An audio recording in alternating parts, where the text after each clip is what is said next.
قل یا اہل الکتاب تعالوا الی کلمۃ سواء بیننا وبینکم، اے نبی کہیے اے اہل کتاب، اب یہاں جمع کر لیا گیا یہود اور نصارہ دونوں کو۔ وہاں گفتگو زیادہ تر یا بنی اسرائیل تھی، ابھی تک حضرت عیسیٰ کا معاملہ تھا، وہ گویا کہ نصرانیوں سے بات تھی، اب ہے اہل کتاب دونوں کے دونوں۔ قل یا اہل الکتاب تعالوا الی کلمۃ سواء بیننا وبینکم، کہیے کہ اے کتاب والو آؤ ایک ایسی بات کی طرف جو ہمارے اور تمہارے مابین بالکل برابر ہے، متفق علیہ ہے۔ وہ کیا ہے؟ اللہ نعبد الا اللہ، اللہ کے سوا کسی کی بندگی نہ کرے، ولا نشرک بہ شیئا، اس کے ساتھ کسی چیز کو شریک نہ ٹھہرائیں، ولا یتخذ بعضنا بعضا اربابا من دون اللہ، اور ہم میں سے کوئی ایک دوسرے کو اللہ کے ساتھ رب نہ بنا لے۔ اس سے مراد کیا ہے؟ جیسے کہ پوپ کو انہوں نے رب بنا لیا، کہ پوپ کو اختیار ہے جس چیز کو چاہے حلال قرار دے دے، جس چیز کو چاہے حرام قرار دیتے، یہ گویا کہ ان کو اس کو پوپ کو بھی رب مان لینا ہے۔ چنانچہ یہ واقعہ ہے کہ مشہور جو سخی تھے حاتم طائی، ان کے بیٹے عدی ابن حاتم رضی اللہ تعالی عنہ، وہ ایمان لائے، عیسائی تھے پہلے، تو انہوں نے ایک مرتبہ حضور سے کہا کہ یہ قرآن یہ کہتا ہے کہ ہم نے اللہ کے سوا کسی اور کو رب بنا لیا، تو یہ بات کچھ سمجھ میں نہیں آئی، ہم نے تو کسی کو رب نہیں بنایا۔ تو انہوں نے فرمایا کیا یہ صحیح نہیں ہے کہ تمہارے جو پادری کہہ دیں، جو پوپ کہہ دے کہ یہ حق ہے، یہ صحیح ہے، یہ جائز ہے، اس کو تم جائز مان لیتے ہو، جس کو وہ کہہ دیں حرام ہے حرام مان لیتے ہو، کہ جی ایسا تو ہے۔ تو یہ حق جو ہے یہ صرف اللہ کا ہے، اور جو اس حق کو اختیار کرتا ہے وہ گویا رب ہونے کا دعویٰ کرتا ہے۔ اب یہ ساری قانون سازی جو شریعت کے خلاف کی جا رہی ہے، یہ خدائی کا دعویٰ ہے جو لوگ کر رہے ہیں بیٹھے ہوئے، اور ان ہاؤسز میں پہنچنے کے لیے جو بےتاب ہوتے ہیں اور اس کے لیے کروڑوں روپیہ خرچ کرتے ہیں، جہاں جا کر یا تو پہلے طے ہو جائے، یہاں کوئی قانون سازی کتاب و سنت کے منافی نہیں ہو سکتی، پھر جائیے، پھر وہاں پر جا کر قانون سازی کتاب و سنت کے دائرے کے اندر اندر کیجیے۔ لیکن جہاں یہ نہیں ہے تو وہ جو فرمایا یہاں پر نوٹ کر لیجئے، تعالوا الی کلمۃ سواء بیننا وبینکم اللہ نعبد الا اللہ ولا نشرک بہ شیئا ولا یتخذ بعضنا بعضا اربابا من دون اللہ فإن تولوا، پھر اگر وہ منہ موڑ لیں، فقولوا، اے مسلمانوں تم کہو، فقولوا اشہدوا بأننا مسلمون، اچھا بھائی آپ لوگ گواہ رہے ہم تو مسلمان ہیں، ہم نے تو اللہ کی اطاعت قبول کر لی، ہم ان تینوں باتوں پر قائم رہیں گے، آپ کو اگر پسند نہیں ہے تو آپ کی مرضی۔ یا اہل الکتاب، اے کتاب والو، لم تحاجون فی ابراہیم، تم ابراہیم کے بارے میں کیوں جھگڑتے ہو؟ وما انزلت التوراۃ والانجیل الا من بعدہ، حالانکہ تم بھی مانتے ہو کہ تورات بھی ان کے بعد نازل ہوئی، انجیل بھی بعد میں نازل ہوئی، یہودیت بعد کی پیداوار ہے اور نصرانیت بھی بعد کی پیداوار ہے۔ تو ما کان ابراہیم یہودیا ولا نصرانیا ولکن کان حنیفا مسلما، وہ تو مسلمان تھے، وہ تو اللہ کے فرما بردار تھے، یہودی یا نصرانی تو نہیں تھے۔ افلا تعقلون، تو کیا تم عقل سے کام نہیں لیتے؟ ہاں انتم ہؤلاء حاججتم فیما لکم بہ علم، دیکھو یہ تم لوگ اب تک جو بھی باتیں کرتے رہے ہو، تم نے مباحثہ کیا ہے، وہ ان چیزوں کے بارے میں بھی ہے جس کا تمہیں کچھ علم ہے۔ فلم تحاجون فیما لیس لکم بہ علم، ایسی چیزوں کے بارے میں حجت بازی کیوں کرتے ہو جن کے لیے تمہارے پاس کوئی دلیل ہی نہیں، کوئی بنیاد نہیں، کوئی علم نہیں؟ ابراہیم کو کیا قرار دو گے، نصرانی یا یہودی؟ واللہ یعلم وانتم لا تعلمون، اللہ جانتا ہے اور تم نہیں جانتے۔ ما کان ابراہیم یہودیا ولا نصرانیا، اچھی طرح تمہیں بھی معلوم ہے ابراہیم نہ یہودی تھے نہ نصرانی تھے، ولیکن کان حنیفا مسلما، وہ تو اللہ کے فرما بردار تھے بالکل یکسو ہو کر۔ وما کان من المشرکین، اور نہ ہی وہ مشرکوں میں سے تھے۔ گویا کہ تین طبقات جو موجود تھے عرب میں اس وقت، یا مشرکین عرب تھے، وہ بھی اپنے آپ کو منسوب کرتے تھے، وہ تو چونکہ نسل تو حضرت اسماعیل کی ہے تو وہ بھی کہتے تھے ہمارا رشتہ ابراہیم سے ہے، یہودی بھی نصرانی بھی، لیکن فرمایا ابراہیم جو ہے وہ نہ یہودی تھے نہ نصرانی تھے نہ مشرک تھے۔ ان اولی الناس بابراہیم الذین اتبعوہ، یقیناً ابراہیم سے سب سے زیادہ قربت رکھنے والے لوگ تو وہ ہیں جو ان کی پیروی کرتے ہیں، اور وہ کون ہے؟ وہذا النبی، یہ نبی محمد صلی اللہ علیہ وسلم، والذین آمنوا، اور وہ کہ جو ان پر ایمان لائے، واللہ ولی المومنین، اور اللہ ان مومنوں کا ساتھی ہے، مددگار ہے، پشت پناہ ہے، حمایتی ہے۔ وَدَّت طَائِفَةٌ مِّنْ أَهْلِ الْكِتَابِ لَوْ يُضِلُّونَكُمْ وَمَا يُضِلُّونَ إِلَّا أَنفُسَهُمْ وَمَا يَشْعُرُونَ، اہل کتاب کا ایک گروہ جو ہے تلا ہوا ہے اس پر، آرزو مند ہے کہ اے مسلمانوں تمہیں کسی طریقے سے گمراہ کر دیں۔ لَوْ يُضِلُّونَكُمْ وَمَا يُضِلُّونَ إِلَّا أَنفُسَهُمْ، وہ نہیں گمراہ کر سکیں گے مگر اپنے آپ کو، وَمَا يَشْعُرُونَ، انہیں اس کا شعور نہیں ہے۔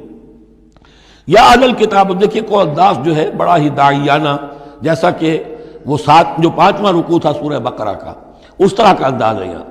یا اہل الکتاب لما تکفرون بآیات اللہ وانتم تشہدون، اے کتاب والو، اے اہل کتاب، کیوں تم اللہ تعالیٰ کی آیات کا انکار کرتے ہو جبکہ تم اس کے قائل ہو، پہچان چکے ہو، دل میں جان چکے ہو۔ یا اہل الکتاب لما تلبسون الحق بالباطل وتکتمون الحق وانتم تعلمون، اے اہل کتاب کیوں تم حق کے اوپر باطل کا ملمہ چڑھاتے ہو، کیوں حق کو چھپاتے ہو جانتے بوجھتے۔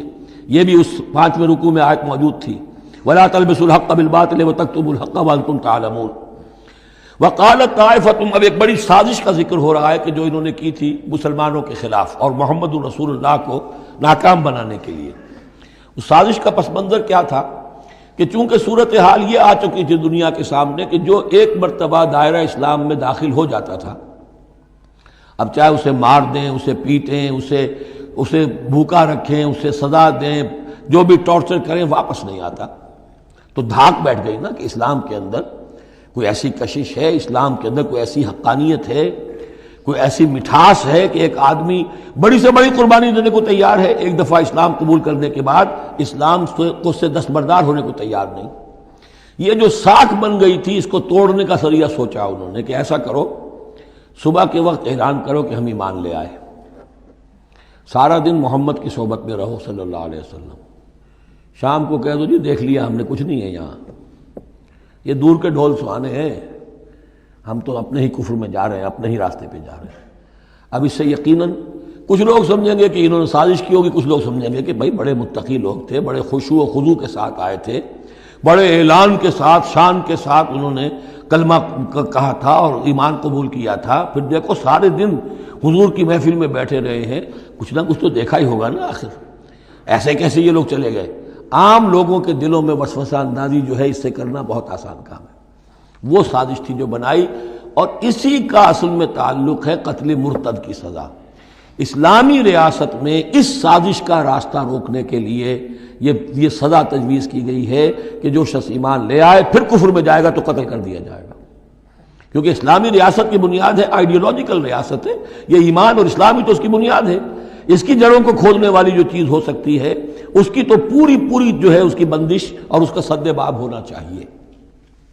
وقالت طائفۃ من اہل الکتاب آمنوا بالذی انزل علی الذین آمنوا وجہ النہار، اور اہل کتاب کے گروہ نے یہ طے کیا ایمان لاؤ اس چیز پر جو نازل کی گئی ہے ان اہل ایمان پر صبح کے وقت، دن چڑھے، وَاکْفُرُوا آخِرَہُ، اور کفر کر دو، اعلان کفر کر دو دن کے آخر میں، لعلہم یرجعون، شاید ان میں سے بھی کچھ لوٹ آئیں، اندر سے جا کے کچھ لوگوں کو تو گھسیٹ لائیں گے ہم کہ وہ جو ہے وہ بھی اسلام کو چھوڑ دیں، وہ مشتبہ ہو جائے معاملہ، ان پر وسوسہ پیدا ہو جائے۔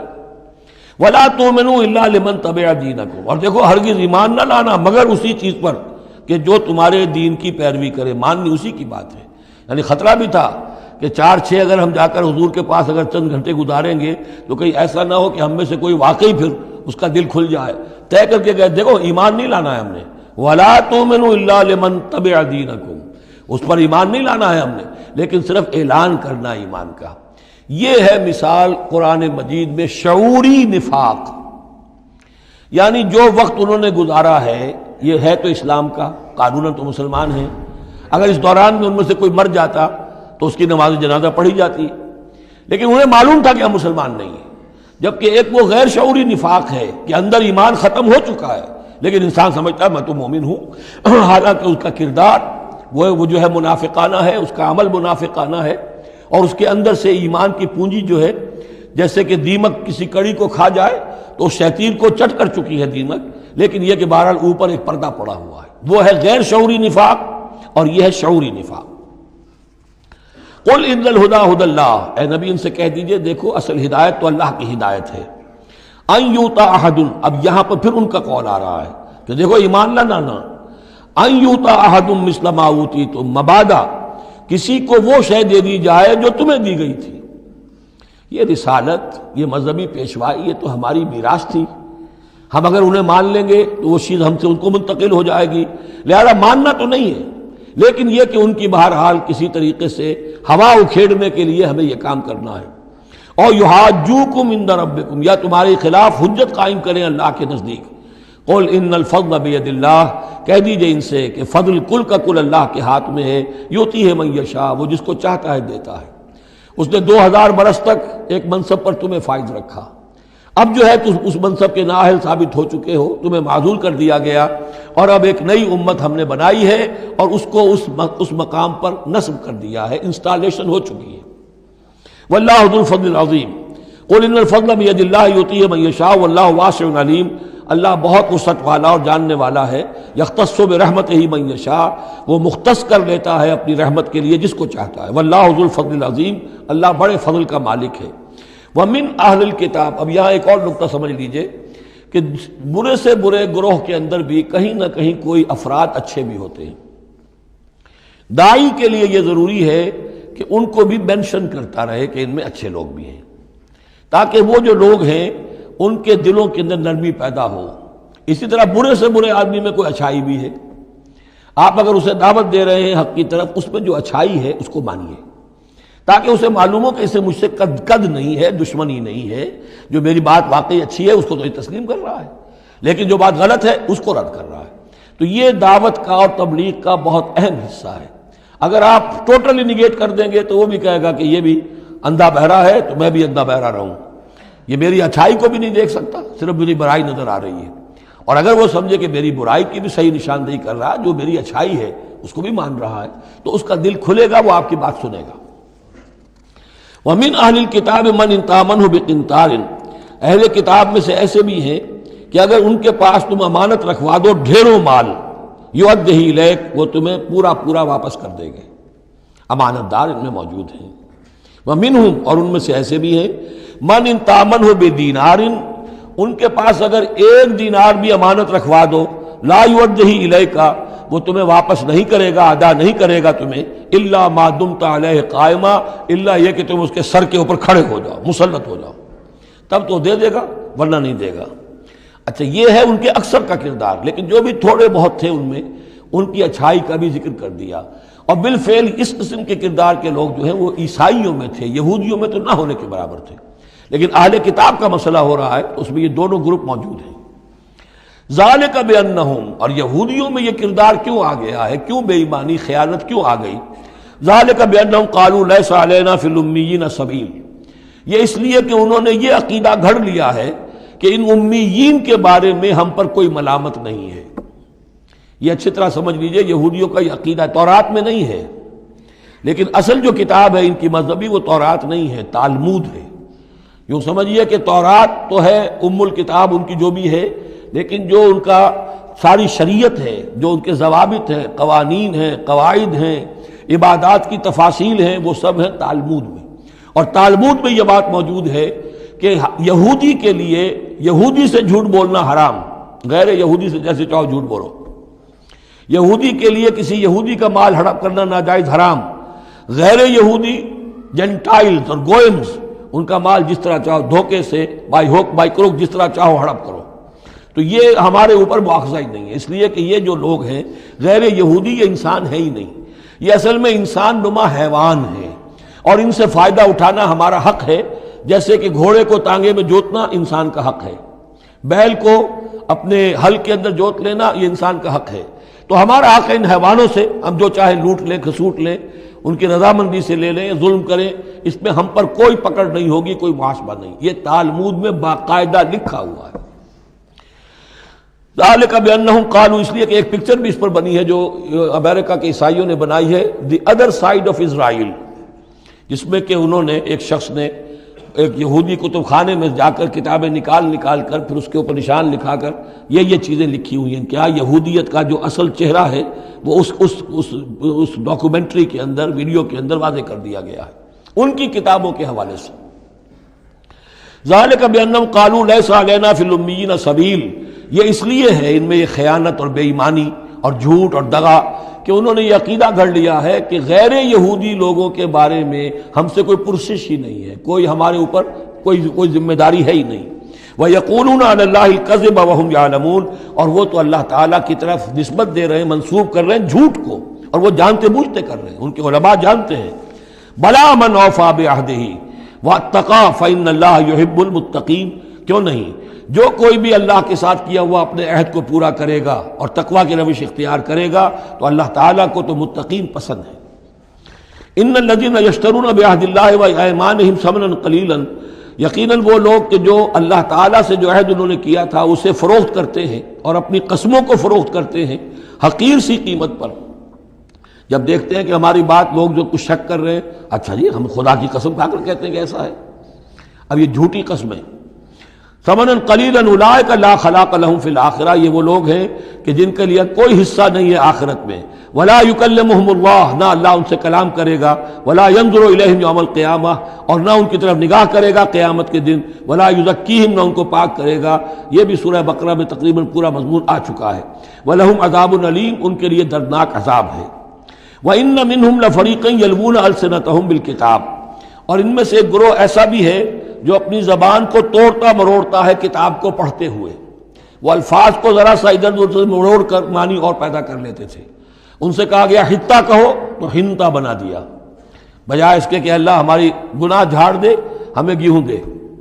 انہوں نے کہنا ہے تم نے سمعنا واطعنا، سمعنا وعصینا، تو وہ اسی طریقے کا معاملہ وہ کرتے تھے۔ تورات کو پڑھتے ہوئے بھی جب دیکھا کہ جو سائل آیا ہے وہ فتویٰ مانگ رہا ہے، اس کی پسند کچھ اور ہے، تو الفاظ کو توڑ مروڑ کر پڑھ کر کہہ دیا کہ دیکھو یہ کتاب کے اندر موجود ہے۔ وَإِنَّ مِنْهُمْ لَفَرِيقًا يَلْوُونَ أَلْسِنَتَهُمْ بِالْكِتَابِ لِتَحْسَبُوهُ مِنَ الْكِتَابِ، تاکہ تم سمجھو کہ وہ کتاب میں سے ہے۔ وَمَا هُوَ مِنَ الْكِتَابِ، وہ کتاب میں سے نہیں ہوتا۔ وَيَقُولُونَ هُوَ مِنْ عِنْدِ اللَّهِ، اور وہ کہتے ہیں یہ اللہ کی طرف سے ہے۔ وَمَا هُوَ مِنْ عِنْدِ اللَّهِ، جبکہ وہ اللہ کی طرف سے نہیں ہوتا۔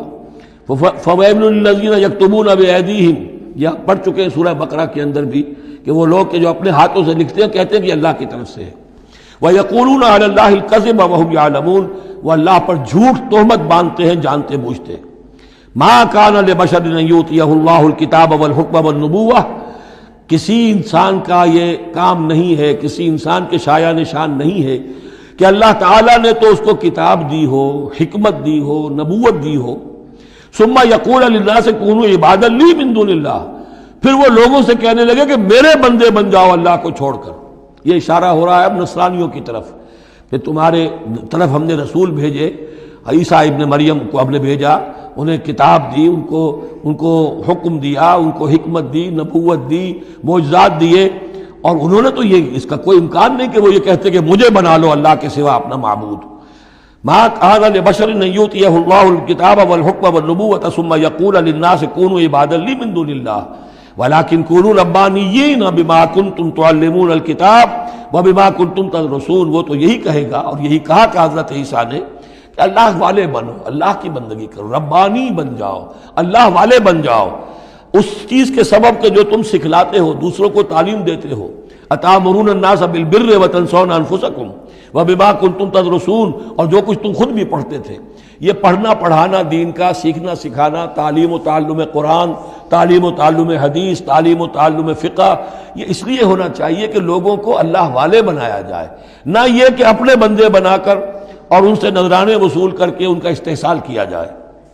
وَلَا يَأْمُرُكُمْ أَن تَتَّخِذُوا الْمَلَائِكَةَ وَالنَّبِيَّ أَرْبَابًا، وہ کبھی بھی تمہیں اس بات کا حکم نہیں دے گا کہ تم فرشتوں یا انبیاء کو رب بنا لو۔ فرشتوں کو رب بنایا مشرکین مکہ نے، فرشتوں کے نام پر اپنی وہ مورتیاں انہوں نے بنائی، لات، عزا، منات، اور انہوں نے ایک نبی کو اپنا رب بنا لیا۔ ایامرکم بالکفر بعد اذ انتم مسلمون، تو کیا وہ ایسا بندہ اللہ کا جس کو اللہ نے نبوت سے سرفراز کیا ہو، کیا تمہیں وہ کفر کا حکم دے گا جبکہ تم مسلم ہو چکے ہو، تم نے فرما برداری اختیار کر لی ہے۔ وَإِذْ أَخَذَ اللَّهُ مِيثَاقَ النَّبِيِّينَ، اور یاد کرو جب کہ اللہ نے تمام انبیاء سے ایک عہد لیا تھا۔ لَمَا آتَيْتُكُم مِّن كِتَابٍ وَحِكْمَةٍ، جب بھی میں تمہیں دوں گا کتاب اپنی اور حکمت، ثُمَّ جَاءَكُمْ رَسُولٌ، پھر تمہارے پاس آئے کوئی اور رسول، نیا رسول، مُصَدِّقٌ لِّمَا مَعَكُمْ، جو کہ تمہارے ساتھ جو کچھ ہے اس کی تصدیق کرتے ہوئے آئے، لَتُؤْمِنُنَّ بِهِ وَلَتَنصُرُنَّهُ، تو تمہیں لازماً اس پر ایمان لانا ہوگا اور اس کی مدد کرنی ہوگی، کیونکہ انبیاء کا ایک سلسلہ چل رہا تھا۔ ہر نبی جو ہے آئندہ کی پیشن گوئی کر کے گیا ہے، اور یہ بھی ختم نبوت کے بارے میں بہت بڑی دلیل ہے کہ ایسی کسی شے کا ذکر قرآن میں یا حدیث میں نہیں ہے، بلکہ اس کے برعکس ہے کہ نبوت مجھ پر ختم ہو گئی ہے، ورنہ اس سے پہلے تمام انبیاء حضرت مسیح حضور کی بشارت دے کر گئے تمام انبیاء کی کتابوں میں بشارتیں موجود ہیں. اگر آپ انجیل پڑھیں برنباس کی تو اس میں تو کوئی صفحہ خالی نہیں ہے جس میں کہ حضور کی بشارت نہ ہو اور حضور کے بارے میں خوشخبری نہ ہو، لیکن یہ کہ وہ باقی انجیلوں میں سے نکال دیا گیا. قال اقررتم واخذتم علی ذلکم اسری، اللہ نے فرمایا تم نے اقرار کر لیا اے نبیوں. اب یہ کہاں کیا گیا؟ یہ عالم ارواح میں. تمام نبی ایک دفعہ تو جمع نہیں ہو سکتے تھے، عالم ارواح میں یہ عہد لیا گیا ہے. تم نے اس کو قبول کیا اور اس پر میری ذمہ داری قبول کر لی. قالوا اقررنا، جیسے ہم سب کے سب کہہ کے آئے تھے الست بربکم قالوا بلا، ایسے ہی جنہیں نبوت سے سرفراز ہونا تھا ان کی ارواح سے یہ اضافی جو ہے عہد لیا کہ اگر میں تمہیں نبی بنا کر بھیجوں گا، تمہارے بعد جو نبی آئے گا پھر تمہیں اپنے لوگوں کو یہ کہہ کر جانا ہے کہ بعد میں آنے والے کی مدد کرنا اور اس کی نصرت کرنا، اس پر ایمان لانا. قال فاشهدوا وانا معكم من الشاهدين، تو اللہ نے کہا تو اچھا تم بھی گواہ رہو اور میں بھی گواہ ہوں. فمن تولى بعد ذلك، تو جس نے بھی منہ موڑ لیا اس کے بعد، فاولئک هم الفاسقون، تو یقیناً وہی ہے سرکش لاہنجار. افغیر دین اللہ یبغون، تو کیا یہ اللہ کے دین کے سوا کوئی اور دین چاہتے ہیں؟ وَلَهُ أَسْلَمَ مَنْ فِي السَّمَاوَاتِ وَالْأَرْضِ طَوْعًا وَكَرْهًا وَإِلَيْهِ يُرْجَعُونَ، جبکہ آسمانوں اور زمین میں جو کچھ ہے اللہ کے سامنے سر تسلیم خم کیے ہوئے ہے، چاہے خوشی سے اور چاہے مجبوراً، اور اسی کی طرف ان سب کو لوٹا دیا جائے گا. قُلْ آمَنَّا بِاللَّهِ، یہ دیکھیے 16ویں رکوع کی سورہ بقرہ کی آیات جو ہیں تقریباً تھوڑے سے لفظی فرق کے ساتھ. کہیے آمنا باللہ، ہم ایمان لائے اللہ پر، وما انزل علینا، جو نازل کیا گیا ہم پر، وما انزل علی ابراہیم و اسماعیل و اسحاق و یعقوب والاسباط، اور جو کچھ نازل کیا گیا ابراہیم پر، اسماعیل پر، اسحاق پر اور یعقوب پر اور ان کی اولاد پر. وما اوتی موسیٰ و عیسیٰ والنبیون من ربہم، جو بھی موسیٰ کو دیا گیا، عیسیٰ کو دیا گیا، تمام انبیاء کو دیا گیا ان کے رب کی طرف سے. لا نفرق بین احد منہم ونحن لہ مسلمون، ہم ان میں سے کسی ایک کے مابین بھی کوئی تفریق نہیں کرتے اور ہم تو اللہ کے فرما بردار ہیں. وَمَن يَبْتَغِ غَيْرَ الْإِسْلَامِ دِينًا فَلَن يُقْبَلَ مِنْهُ، جو کوئی اس اسلام کے سوا کوئی دین اختیار کرے گا اللہ اسے اس کی جانب سے قبول نہیں کرے گا. وَهُوَ فِي الْآخِرَةِ مِنَ الْخَاسِرِينَ، اور آخرت میں وہ پھر خسارے پانے والوں میں سے ہو کر رہے گا. كَيْفَ يَهْدِي اللَّهُ قَوْمًا كَفَرُوا بَعْدَ إِيمَانِهِمْ، کیسے ہدایت دے گا اللہ ان لوگوں کو جو ایمان کے بعد کافر ہو گئے. اس کا کیا مطلب ہے؟ یعنی ان کے دل ایمان لے آئے تھے، مان لیا تھا، حقیقت منکشف ہو گئی تھی.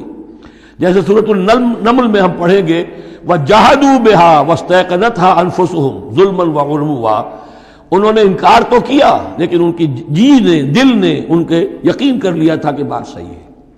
دل اقراری ہے، زبان انکاری ہے. زبان انکاری کیوں ہے؟ ظلمًا وعلوا، حق تلفی کرنے کے لیے اور اپنی سربلندی کے لیے، اپنی چودراہٹ کے لیے. بغیم بینہم، ورنہ دل ان کے ایمان لا چکے تھے. تو کیف یہدی اللہ قوما کفروا بعد ایمانہم، کہ جب حق منکشف ہو گیا، دل نے گواہی دے دی کہ حق ہے، پھر بھی کفر کیا. وشہدوا ان الرسول حق، اور انہوں نے گواہی دی کہ رسول حق ہے. آپس میں باتیں کرتے تھے. چنانچہ روایت میں آتا ہے کہ جو علقمہ کے دو بیٹے جو ہیں ابو حارثہ اور کرز، جب یہ چلے تھے یمن سے، نجران سے، تو کہیں ٹھوکر لگی کرز کے گھوڑے کو، تو اس نے کہا تعیس العمد، ہلاک ہو جائے وہ دور والا، یعنی جس کی طرف ہم جا رہے ہیں، محمد کی طرف صلی اللہ علیہ وسلم. اس پر بڑے بھائی نے کہا، ابو حارثہ نے، تعیست امک، تیری ماں ہلاک ہو جائے. اس نے کہا کیوں؟ میں نے تو محمد کو کہا تھا جو کچھ کہا تھا، تمہیں کیوں اس طرح برا لگا؟ انہوں نے کہا تمہیں معلوم نہیں ہے وہ وہی نبی ہیں، ہم پوری طرح جان چکے ہیں وہ وہی نبی ہیں، ان کی شان میں گستاخی نہیں کریں گے، پکڑے جائیں گے ہم. وہ نبی ہیں اور وہی ہیں جن کے ہم منتظر تھے. انہوں نے کہا پھر مانتے کیوں نہیں؟ تم جانتے ہو ان بادشاہوں نے ہمیں بڑا مقام دیا ہوا ہے، رومن امپائر کے تحت تھے یہ لوگ اور مصر کی حکومت کے، اور انہوں نے ہمیں مقام دے رکھا ہے، ہمیں دولت دی ہے، ہمیں مال دیا ہے، ہمیں حیثیت دی ہے، مراتب دیے ہیں. اگر ہم نے محمد کو مان لیا تو سب چھن جائیں گے. یہ باقاعدہ روایت میں موجود ہے. ابھی آتے ہوئے تو جاتے ہوئے کیا حال ہوگا آپ اس کا اندازہ کیجئے، جبکہ مباہلے سے فرار کر کے گئے ہیں. وَشَهِدُوا أَنَّ الرَّسُولَ حَقٌّ، وہ گواہی دے چکے ہیں کہ رسول حق پر ہیں اور حق ہیں. وَجَاءَهُمُ الْبَيِّنَاتُ، اور ان کے پاس کھلی کھلی نشانیاں آ چکی ہیں. وَاللَّهُ لَا يَهْدِي الْقَوْمَ الظَّالِمِينَ، اللہ ایسے ظالموں کو ہدایت نہیں دیتا. أُولَٰئِكَ جَزَاؤُهُمْ أَنَّ عَلَيْهِمْ لَعْنَةَ اللَّهِ وَالْمَلَائِكَةِ وَالنَّاسِ أَجْمَعِينَ، یہ تو وہی لوگ ہیں کہ جن کا بدلہ یہ ہے کہ ان پر اللہ کی بھی لعنت ہے، فرشتوں کی بھی اور تمام انسانوں کی بھی. یہ الفاظ بھی سورہ بقرہ میں آ چکے ہیں۔ خالدین فیہا، وہ اسی لعنت میں رہیں گے۔ لا یخفف عنہم العذاب، ان کے عذاب میں کوئی تخفیف نہیں کی جائے گی۔ ولا ہم ینظرون، نہ انہیں کوئی مہلت ملے گی۔ الا الذین تابوا من بعد ذلک، ہاں ابھی دروازہ کھلا ہے توبہ کا، سوائے ان کے کہ جو اس کے بعد توبہ کر لیں، واصلحوا، اور اصلاح کر لیں اپنی یا نیک عمل کریں۔ فإن اللہ غفور الرحیم، تو ابھی توبہ کا دروازہ بند نہیں ہے، یقیناً اللہ غفور الرحیم ہے۔ ان الذین کفروا بعد ایمانہم ثم ازدادوا کفرا لن تقبل توبتہم، جو لوگ جنہوں نے کفر کیا اپنے ایمان کے بعد، حق کو پہچان لینے کے بعد، چاہے زبان سے مانا ہو یا نہ مانا ہو، پھر اگر وہ کفر کرتے ہیں یا ماننے کے بعد زبان سے مرتد ہو جاتے ہیں، ثم ازدادوا کفرا، پھر وہ اپنے کفر میں بڑھتے چلے گئے، لن تقبل توبتہم، ان کی توبہ کبھی قبول نہیں ہوگی۔ واولئک هم الضالون، اور وہ تو یقیناً گمراہوں میں سے ہیں۔ ان الذین کفروا وماتوا وهم کفار، یقیناً وہ لوگ کہ جنہوں نے کفر کیا اور فوت ہو گئے، مر گئے اسی حال میں کہ وہ کافر تھے، فلن يقبل من احدهم ملء الارض ذهبا ولو افتدى به، تو ان میں سے کسی ایک سے زمین کی مقدار کے مطابق سونا بھی فدیے میں قبول نہیں کیا جائے گا اگر وہ پیش کر سکے۔ اب ظاہر بات ہے یہ محال ہے، ناممکن ہے، لیکن یہ کہ بات سمجھانے کے لیے کہ وہاں پر کوئی فدیہ نہیں ہے، زمین کے حجم کے برابر بھی سونا دے کر اور کوئی چھٹنا چاہے گا تو نہیں چھوٹے گا۔ یہ وہی بات ہے، واتقوا یوما لا تجزی نفس عن نفس شیئا ولا يقبل منها شفاعۃ ولا یؤخذ منها عدل، کوئی فدیہ نہیں لیا جائے گا، ولا هم ینصرون، نہ ان کی مدد ہوگی۔ اولئک لهم عذاب علیم، یہ وہ لوگ ہیں کہ جن کے لیے ہے دردناک عذاب، وما لهم من ناصرین، اور نہیں ہوں گے ان کے لیے مدد کرنے والے۔ لن تنالوا البر حتى تنفقوا مما تحبون وما تنفقوا من شيء فإن الله به علیم۔ اس آیت کا حوالہ میں دے چکا ہوں آیا بر کے ضمن میں کہ یہ جو نیکی ہے، مظاہر نیکی میں سے، عملی نیکی میں سب سے بڑی، سب سے پہلی، سب سے مقدم انسانی ہمدردی، اور انسانی ہمدردی میں اپنا مال خرچ کر سکنا، اور مال بھی وہ کہ جو محبوب ہو، ردی ہو، دل سے اتر گیا ہو، بوسیدہ ہو گیا ہو، وہ کسی کو دے کر اور سمجھا جائے کہ حاتم طائی کی قبر پر لات مار دی میں نے، تو وہ حماقت ہے اپنی جگہ پر۔ لن تنالوا البر حتى تنفقوا مما تحبون، تم ہرگز نہیں پہنچ سکو گے نیکی کے مقام کو جب تک کہ خرچ نہ کرو اس میں سے جو تمہیں پسند ہے۔ وما تنفقوا من شيء فإن الله به علیم، اور جو کچھ بھی تم خرچ کرو گے اللہ کو اس کا علم ہے۔ کل طعام كان حلا لبني اسرائیل الا ما حرم اسرائیل على نفسه من قبل ان تنزل التوراة۔ یہ بھی ایک جھگڑا تھا، یہودی کرتے تھے کہ ان کی شریعت میں اونٹ کا گوشت حرام تھا، حضور نے آ کر جو حرام چیزوں کا اعلان کیا اس میں اونٹ کا گوشت حرام نہیں ہے۔ ان کا اگر شریعت یہ وہی ہے، اگر شریعت موسوی ہے تو یہ تغیر کیسے ہو گیا؟ اس کی حقیقت بتائی ہے کہ تورات کے نزول سے قبل حضرت یعقوب علیہ السلام کو ذاتی جیسے بات ہوتی ہے کہ شاید ناپسند ہے، انہوں نے اونٹ کا گوشت اپنے اوپر حرام کر لیا تھا، جیسے حضور نے اپنی 2 ازواج مطہرات کی دلجوئی کے لیے بعض چیزیں جو حلال تھیں ان کی قسم کھا لی۔ یا ایھا النبی لما تحرم ما احل اللہ لک تبتغی مرضات ازواجک، یہ چیز ان کے ہاں روایت کے طور پر چلی آ رہی تھی، تو اللہ نے فرمایا لاؤ تورات اور دکھاؤ کہاں لکھا ہوا۔ تورات کے نزول سے پہلے یہ شکل حضرت یعقوب علیہ السلام کی تھی، اس کی تم پیروی کر رہے ہو۔ تو کھانے پینے کی وہ چیزیں جو اسلام نے حلال کی ہیں، کل طعام کان حلا لبنی اسرائیل، وہ بنی اسرائیل کے لیے بھی حلال تھی، الا ما حرم اسرائیل علی نفسہ، سوائے ان چیزوں کے کہ جنہیں حرام ٹھہرا لیا تھا اسرائیل، اسرائیل سے مراد حضرت یعقوب اللہ کے بندے عبداللہ، علی نفسہ ہی، اپنی جان پر، من قبل ان تنزل التوراہ، اس سے پہلے کہ تورات نازل ہو۔ اس لیے کہ یہ تو 300-400-500 سال کا فصل ہے حضرت یعقوب میں اور نزول تورات میں۔ قل فاتوا بالتوراۃ فاتلوها، اے نبی ان سے کہیے تم جو اعتراض ہم پر کر رہے ہو تو لاؤ تورات اور پڑھو اور دکھاؤ، ان کنتم صادقین، اگر تم سچے ہو۔ شریعت تورات کے اندر کہیں بھی اونٹ کے گوشت کی حرمت نہیں ہے۔ فمن افترى على الله الكذب من بعد ذلك فاولئك هم الظالمون، اور جو لوگ اس کے بعد بھی اللہ کی طرف جھوٹ منسوب کرتے رہے تو یہ لوگ ظالم ہیں۔ اب ان سے کیا آدمی گفتگو کرے؟ قل صدق اللہ، کہہ دیجئے اللہ نے جو کچھ کہا صحیح فرمایا۔ فاتبعوا ملت ابراہیم حنیفا، بس پیروی کرو ملت ابراہیم کی جو یکسو تھے یا یکسو ہو کر، یہ حنیفہ کا لفظ دونوں طرف جا سکتا ہے، ابراہیم کی صفت یا حال حنیفہ، اور یہ اتباع کا حال بھی ہو سکتا ہے۔ فاتبعوا ملت ابراہیم حنیفا، یکسو ہو کر، بعد کی تمام تقسیمات سے بلندتر ہو کر جو ابراہیم کا طریقہ ہے اس کی پیروی کرو۔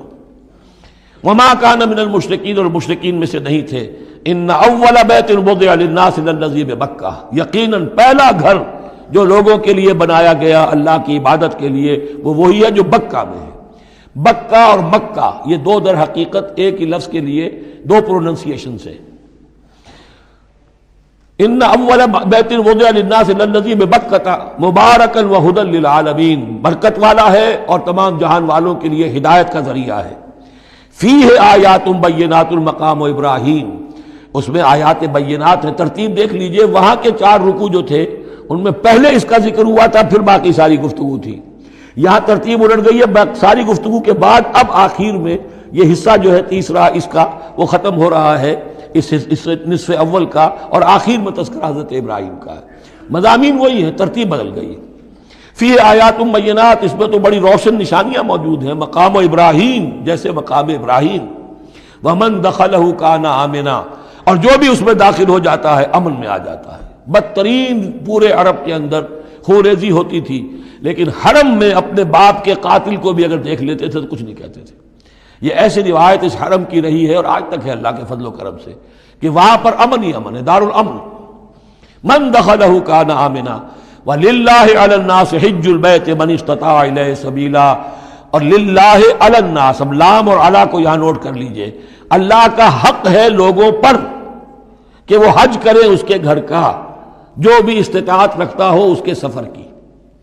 للہ علی الناس، اللہ کا حق ہے لوگوں پر، حج البیت، گھر حج کرنا بیت اللہ کا، من استطاع الیہ سبیلا، جو بھی استطاعت رکھتا ہو راستے کی، سفر کی۔ ومن کفرا، اب یہاں کفرا کے معنی کیا ہوں گے؟ جو استطاعت کے باوجود حج نہیں کرتا وہ گویا کہ کفر کرتا ہے۔ ومن کفر فإن اللہ غنی عن العالمین، تو وہ اللہ تو غنی ہے تمام جہانوں سے۔ قل یا اہل الکتاب لم تکفرون بآیات اللہ، اب آخری یہ آیات ہیں، بڑا ہی انداز جو ہے جھنجھوڑنے کا، اور جیسے کہ پیئرسنگ آئیز کے ساتھ دیکھ کر کسی سے بات کی جائے اور اس کے یعنی نگاہیں گاڑ کر اس پر۔ قل یا اہل الکتاب لم تکفرون بآیات اللہ، کیوں اللہ کی آیات کا انکار کر رہے ہو؟ واللہ شہید علی ما تعملون، اور جبکہ جو کچھ تم کر رہے ہو اللہ اسے دیکھ رہا ہے۔ قل یا اہل الکتاب لم تصدون عن سبیل اللہ، کہہ دیجئے ہے کتاب والو کیوں روکتے ہو اور روکتے ہو۔ صدہ یا سدو دونوں معنی دیتا ہے، لازم بھی متعدی بھی، خود رک جانا دوسروں کو روکنا۔ کیوں رکتے ہو اور روکتے ہو اللہ کے راستے سے؟ من آمنا، جو ایمان لے آتا ہے، تبغونہا عوجا، تم اس کے لیے ٹیڑھ تلاش کرتے ہو، سازشیں کرتے ہو کہ صبح کو ایمان لاؤ اور شام کو کافر ہو جاؤ، تاکہ یہ ایمان والے جو ہیں ان کے دل میں بھی وسوسے اور دغدغے پیدا ہو جائیں۔ من آمن تبغونہا عوجا، تم چاہتے ہو کہ وہ بھی کج راستہ اختیار کر لے، وانتم شہداء، اور تم خود جانتے ہو جو کچھ کر رہے ہو۔ وما اللہ بغافل عما تعملون، اور اللہ غافل نہیں اس سے جو تم کر رہے ہو۔